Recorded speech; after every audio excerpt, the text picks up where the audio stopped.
Roy, at university level, it's very important to install that critical, analytical mindset so that they don't just accept everything. A colleague of mine from Takis Yaku said one day he came in and he distorted all the information. The whole lecture was sort of based on incorrect, false information. And they sat there, and he said it took about 50 minutes before the first individual said, but that looks a little bit fishy, you know. And then after that, he said he had a lecturing experience that was sort of from a different planet, because then suddenly everybody started to challenge and debate. But I don't actually advocate that you should all distort information. And there's certain stuff that we are going to take for granted, certain laws of the universe, I suppose, we are going to take for granted. But at the end of the day, there's a lot of stuff that depends on your worldview, it depends on your perspective, it depends on your context, it depends on all sorts of things that you now perceive as truth. And we don't want the students to necessarily just become clones of our truth. Adopters of our truth, you know, necessarily. Might be a bit different in accounting, I don't know. Maybe not. There's no get out of jail cards there. Although I don't know, sometimes I hear people using things as I've got a friend who's a Jewish chap, and he said, I'm just doing a little bit of Jewish accounting here. But there might be different ways of accounting.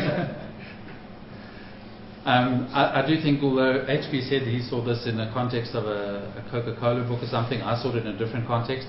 But I think it's very important because if we don't understand why we're doing something, whether we're talking about the mode of delivery, whether we're talking about our design for our unit, whether we are talking about the content, if we don't understand the why, it just simply becomes a mechanistic process that delivers something that can regurgitate something, but they don't understand why, you know. And it speaks directly to what Brahma is saying about critical thinking, being able to take skills that you've developed around the content. You remember that the content changes in most disciplines, some maybe not, but in most disciplines, our content becomes redundant after a few years, you know, or it becomes challenged even in the public space. You know, a couple of years ago, global heating was a definite given. Now, you know, there's a lot of questions both ways about it. Some people still take it as a given because that's what they were taught and that's what they think. It's all about that content, but is it? So I do think we need to understand when whatever it is that we're doing, we have to have the why very clear. It must lie at the center. I'm drifting away slightly here just in terms of some of the things that we are chasing. We are definitely trying to pursue better teaching and learning. That's what we're trying to get to. Better than where we were. That's a journey, but we want to get better at what we do.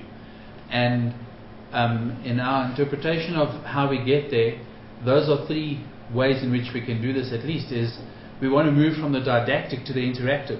Didactic being where you stand here as the sage on the stage to where you become the guide on the side, you know. Where you are now interactive. The students have a body of knowledge that they have access to, and a body of information that they've got access to you that you are not custodians of necessarily. But you can guide them through engaging that content. From being disconnected in these little factories that produce learners, that produce students that must go out there and develop in old ways. The world doesn't work like that in reality, right?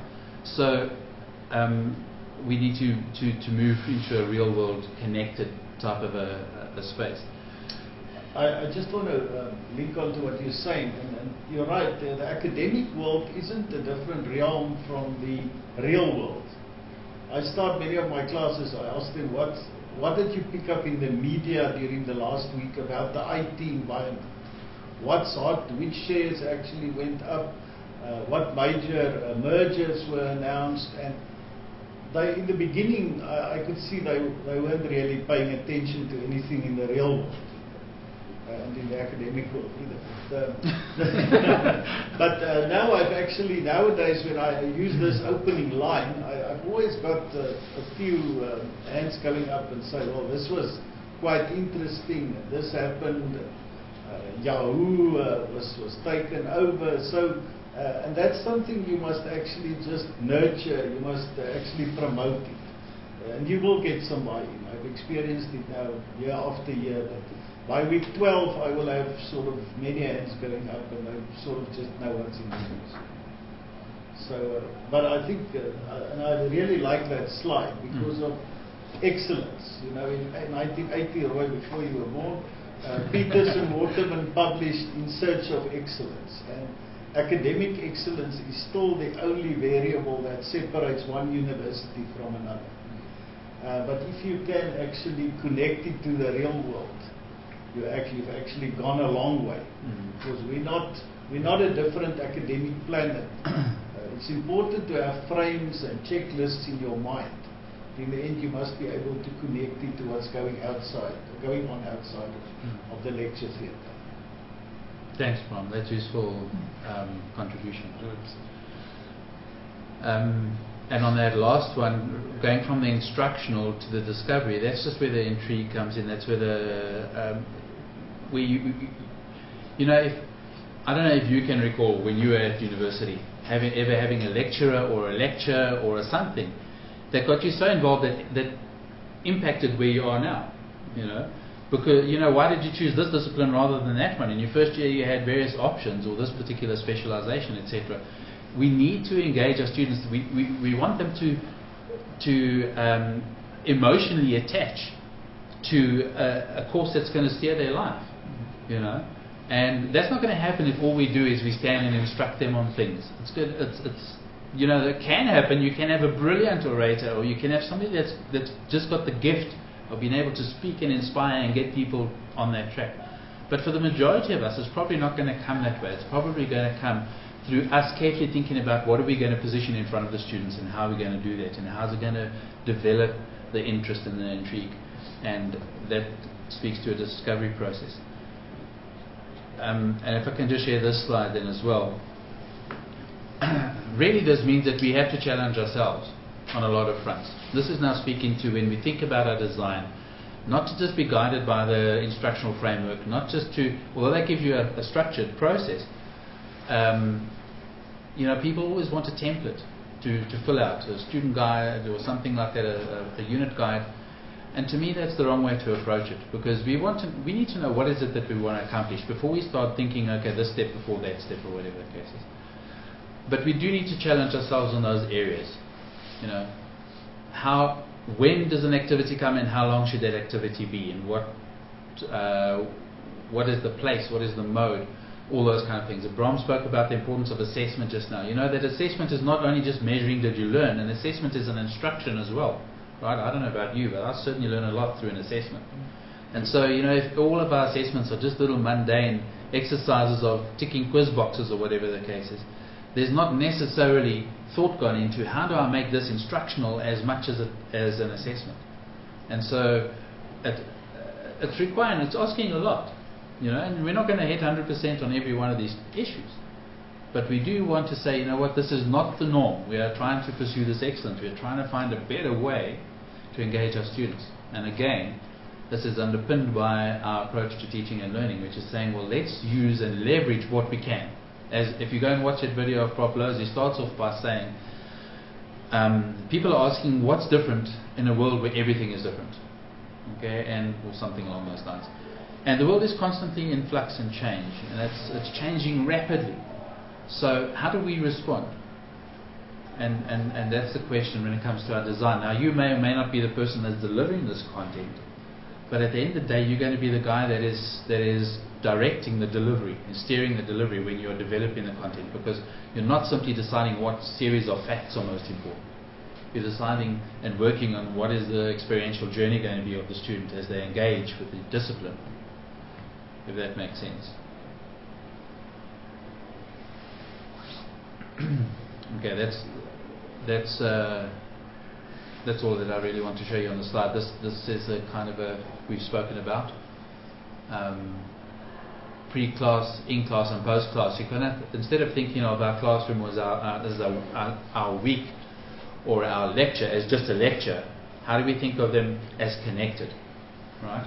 As a matter of fact, what I want to say is critical when we consider that our online portion of a blended course is still contact. So we've got to find that golden thread that allows students to understand what they do at home or whenever it is that they're online and in their own space is the same experience, it's the same unit as what they're having when they're in class. They're not engaging in two different experiences, right? So that means that when they're in the online space, there's got to be a teacher's voice, if you want to call it that, a lecturer's voice has got to be there as well, guiding them, as much as it is when you're in class and you can guide. Okay, so we need to think about those aspects and dimensions about continuity, bringing in. I use this example fairly often because it's quite a simple one to explain. How do we build those bridges? Let's say that your subject or your content in a particular lesson lends itself to some sort of a discussion or debate at the end of the lesson. You have in your lesson, you have this discussion and debate, but instead of ending it, sort of you see, oh, we're 10 minutes from end, I better sort of like start tying the things together and whatever. Rather, do that. But rather, as you get towards the end, leave them with, will pose a very provocative question that starts getting everybody involved in a debate, but there's only 3 minutes left. So now, everybody's got something to say, they want to contribute, because it's a hot topic that you've just raised, but time is run out. And then what do? You create a forum, and they can go immediately after class and start engaging in that forum, or they can engage it through the week as they've reflected on what they've been learning. But the point is, the conversation continues, right? Rather than just say, post a forum point on what you think about some paper or something. You know, understand what I'm saying? Try and build links between your face-to-face and your online elements, because that way it becomes a seamless kind of experience and they connect. HB, I took over your slide, sure. Good job. Sorry, I had to step out. We had a shortlisting interview quickly. I'm back. Okay, I don't know, what are your guys' thoughts and reflections there? Is it making sense of the stuff that we're talking about? Is getting an idea as to how we're trying to position ourselves in terms of the approach? I think it makes sense, and I think it's quite exciting. I think the reality is just sort of how to apply it to our specific courses. That's part of the thought too. But that's why it requires some thinking. Yeah. I'll go back to that slide so I can leave it there for a little bit of stimulation. Just a practical question about the online, how everything used to be online. I just want to find out whether, in terms of copyright issues, whether if you upload a video that you want to use in your lecture, are there any standards that you need to acknowledge, or just what are the copyright? Is there any? Yeah, no, that's a very important question. It's a somewhat of a fuzzy area in some spaces where people aren't always sure. But let me just say this, that when we have the majority of what we do online is contained within our learning management system, right? And in this case, we'll be using Moodle. At some stage, it might be Blackboard, whatever the case is. But the learning management system is not a sort of a legal barrier that prevents you from having to be concerned about copyright issues. You know, there's a fair degree of fair use practice that can be applied. And that applies whether you're using it in the library or whether you're using it over here as well, and the purpose for that and all that kind of stuff. We need to be clear on those issues. There is also some grey areas around what's in the public domain and freely accessible, and our ability to use that. For the moment, the way that I take it anyway, personally, and I might be wrong and I'm open to being a lot of legal guys in the room discussed about this, but you know, for argument's sake, if you have a YouTube and you were to download that YouTube and put it into Moodle, you'd be contravening copyright law if I had anything to say about that. However, if what you're doing is it's in the public domain and you're simply embedding it so that you're just viewing it through a different window, so to speak, I don't think it's necessarily.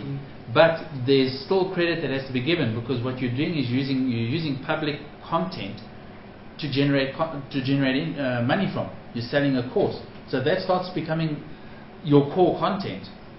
Then we got issues that we have to clarify with the producers of that content. You know what I'm saying?